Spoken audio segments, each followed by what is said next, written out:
punta naman po tayo dito naman sa isa pang topic na nakita po natin. Ito matindi to.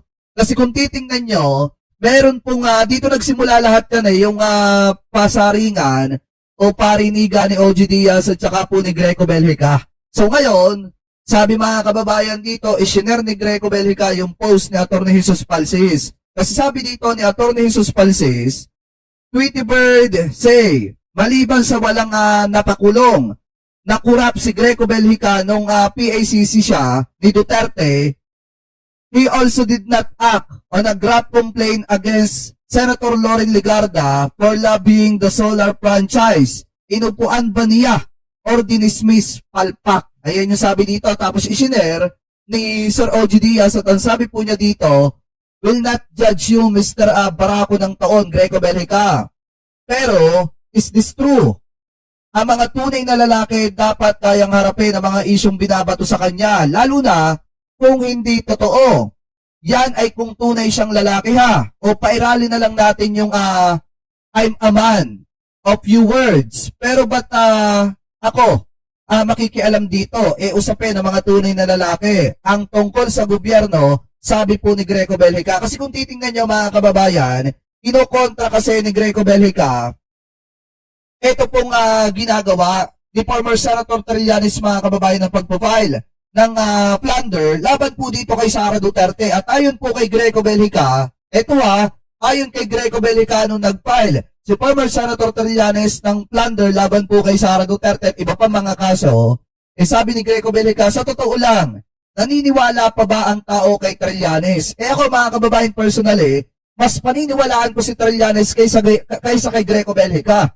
Kasi ang isang patunay na totoo ang sinasabi ni Trillanes nung nagsabi siya na pagkababa ni Duterte sa pwesto, ipakukulong niya si Duterte. At nangyari na ipakulong ni Trillanes si Duterte mga kababayan sa ICC, sa International Criminal Court.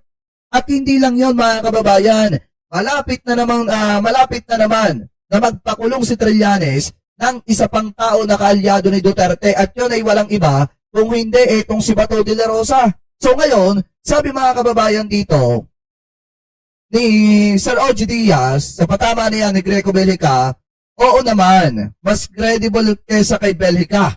Walang posisyon si Antonio Sana Trillanes Deport, pero ang powerful, ang dami pang nagagawa. Sabi po ni OG Diaz, sabi pa dito mga kababayan, credibility is not measured by titles held, but by courage shown, laws written, and accountability pursue, even without power mga kababayan. Kasi kung titingnan nyo, kahit wala namang kapangyarihan, si former Senator Trillanes mga kababayan ng mga panahon na yon, at si Duterte ang presidente, mismong nagawa niyang sabihin, kay Digong yun, sa mga interview mga kababayan sa media. Ano ba yung sinabi ni former Senator Trillanes? Pagkababa mo Duterte sa pwesto, hahabulin kita, ipakukulong kita. Nangyari. Naipakulong nga niya mga kababayan, si Digong sa dahig. So doon pa lang, isang patunay na po yun, na totoo ang sinasabi ni Trillanes at kapag ka sinabi niya, talagang gagawin niya. Mga kababayan, ano po, so ang isa pa dyan, syempre, nung nagsalita si Sir OG Diaz ng ganyan, mga kababayan, bigla pong nagsalita, etong si Greco Belhica. At ang sabi ni Greco Belhica, eto daw OG, stay in showbiz. Gawin mo na lang artista si Trillanes, gawa kayo ng pelikula.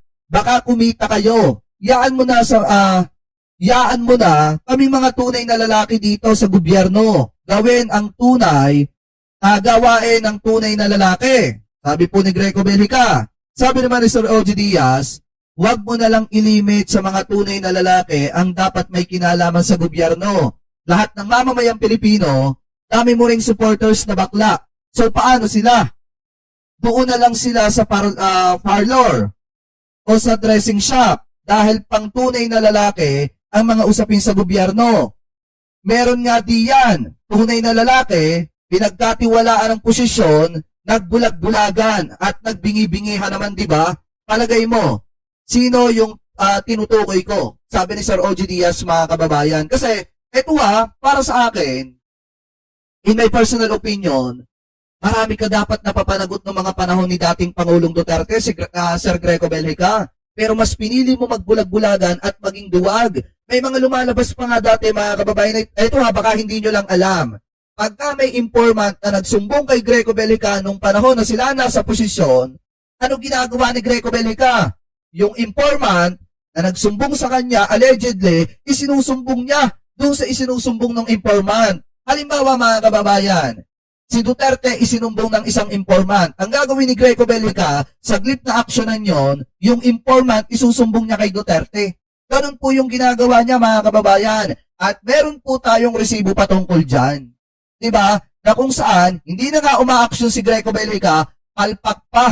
At ang lumalabas dito, allegedly, protector pa siya ng mga tao na kurap mga kababayan at yung mga tao na talagang nagtutumba ng mga kababayang Pilipino po natin at gumagawa ng masama sa kaban ng bayan. So ngayon, kung titingnan niyo mga kababayan, ito. Kasi baka sabihin ng mga DD-chat, fake news ka naman sa mga allegation mo at accusation mo kay Greco Bellica. Ito nga ibabalik ulit natin to mga kababayan.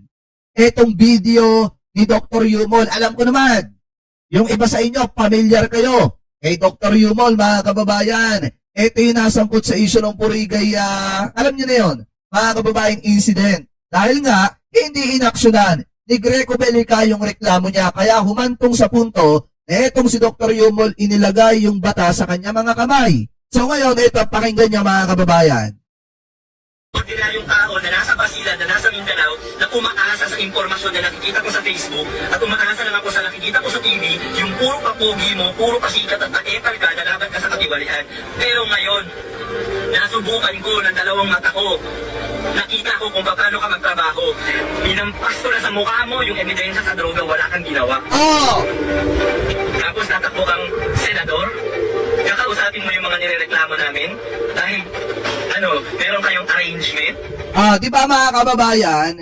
Kasi sa totoo lang mga kababayan, ito pong si Dr. Yumol ay isa rin sa informante na nagsusumbong dito kay Greco Bellica.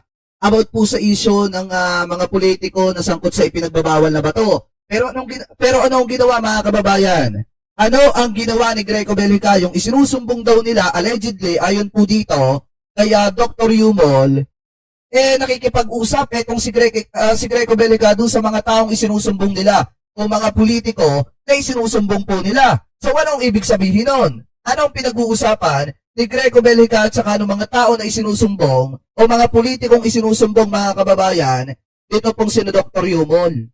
Diba? Baka mamaya nagkasundo na hindi ko aaksyonan yung kaso mo, alam mo na kung ano yung kapalit. Diba mga kababayan? Anyway, tuloy pa natin. Kasi hindi mo makaliwanag Wala kang jurisdiction sa mayor namin dahil elected official siya. Hindi siya sakop ng jurisdiction mo, ng kapangyarihan mo. Pero nag-close door meeting kayo ng 5 oras. Diba? Ano nangyari sa loob ng meeting na yon? Dahil ba sa meeting na yon, hindi mo inaksyonan yung ebidensya ng droga na binigay ko sa'yo? Na pinapasumbong ko sa'yo sa Pangulong Duterte? Tapos, etong isa pa.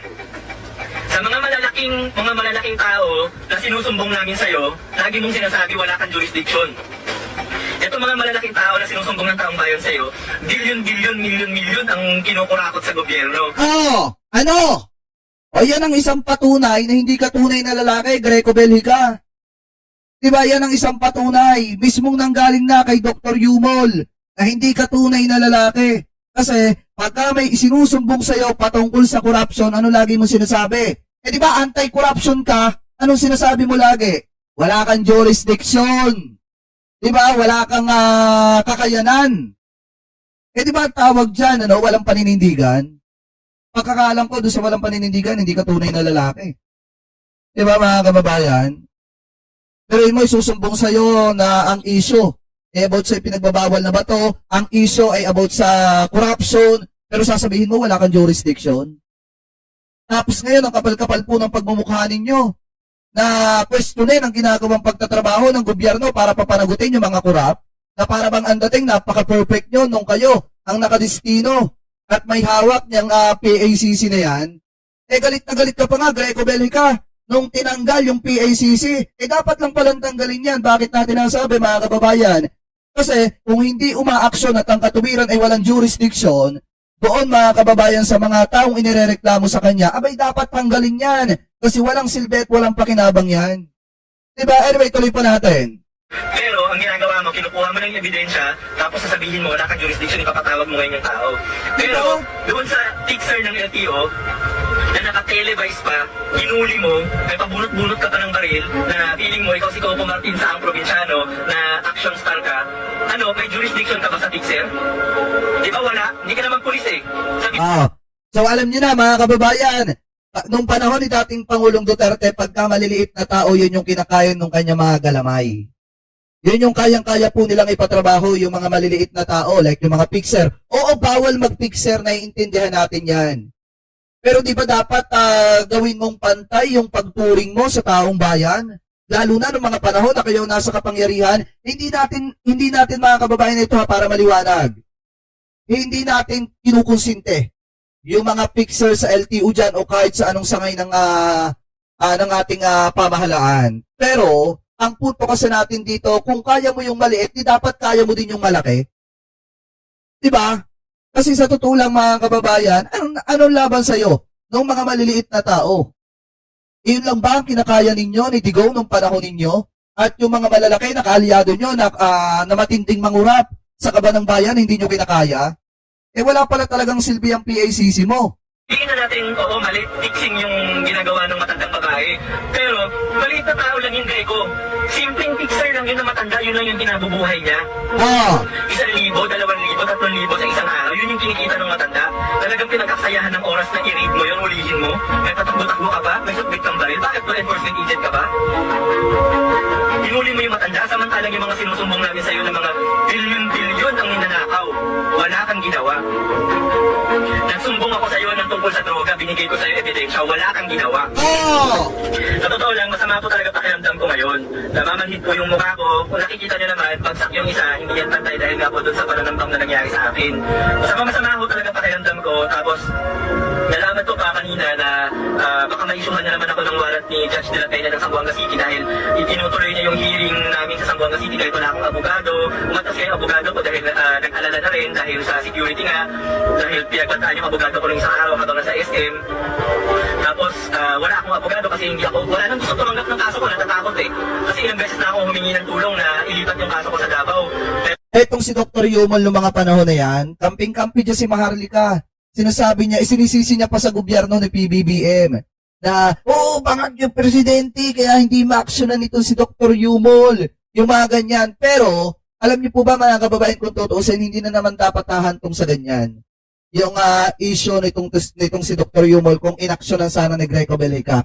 Kaya may kasalanan dyan, kung bakit naging miserable yung buhay ni Dr. Yumol, walang iba kung hindi si Greco Belica kasi siya po yung Philippine Anti-Corruption noong mga panahon ni Digong pero hindi niya inaksyonan yung reklamo sa kanya. Pero hindi naasikaso. Sino hahawak ng kaso ko ngayon? Secondly, hindi ako makauwi kasi regular yung check-up ko dito sa doktor dahil anytime pwede akong operahan dahil palinga yung mukha ko. Masama pakiramdam ko pero mas lalo sumama yung tingta ko nung nakita ko yung comment ni Greco Belica na sinasabi niya na dahil sa kanya nasampahan ng kaso. Wow, napaka-credit grabber mo talaga, sobra. Kapal ka? Mahigit 200,000 ang sahod mo sa isang buwan. Lagi nakadikit ng mukha mo.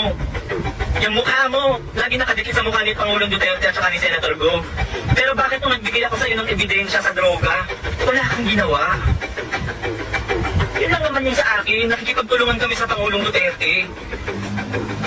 Namasog po yung droga at saka korupsyon sa Pilipinas, kaya kahit buhay namin, kami mga nagsusumbong sa gobyerno, binibigay namin, nilalagay namin sa risk. Kaya lang, bakit ganun? Parang masasayang yung effort namin sa'yo. Yung mga tao nagsusumbong sa'yo, nalalagay sa peligro kasi hindi mo naman pala na-actionan. Pinapatawag mo yung isinusumbong namin, yung corrupt na government official, tapos hindi mo naman pala kayang gawa ng paraan. Sinasabi mo pa sa kanila kung sino yung complainant kasi karapatan nila yun, binigay mo yung pangalan, nalagay mo sa peligro yung buhay ng mga tao. Diba? Hindi na nga inaksyonan ni Greco Belica, inilagay pa sa panganib yung buhay ng informant. Bakit? Isinumbong Isinumbong doon sa mga politikong kurap at sangkot sa ipinagbabawal na bato yung pangalan ng mga complainant, yung pangalan ng mga informant, mga kababayan. So, ibig sabihin, sa pagiging Philippine Anti-Corruption ni Greco Belica, dalawa yung ginawa niya, mga kababayan. Una, inilagay niya sa panganib yung buhay ng informant. Pangalawa, hindi niya inaksyonan yung mga reklamo laban do sa mga nababanggit na sangkot sa pinagbabawal na bato at nababanggit mga kababayan na matinding mangurap ng pera ng mamamayang Pilipino nung panahon po ni dating Pangulong Duterte. So yan ang ginawa ni Greco Belica. Yan ang kanyang legacy, yung pagiging walang paninindigan. Kaya nga po usapang tunay na lalaki, mas tunay na lalaki pa si Sir OG Diaz kaysa dito kay Greco Belica. Sorry opinion ko yan mga kababayan. Kasi base po yan, ibinasi po natin yung opinion natin na yan dito po sa video ni Dr. Yumol.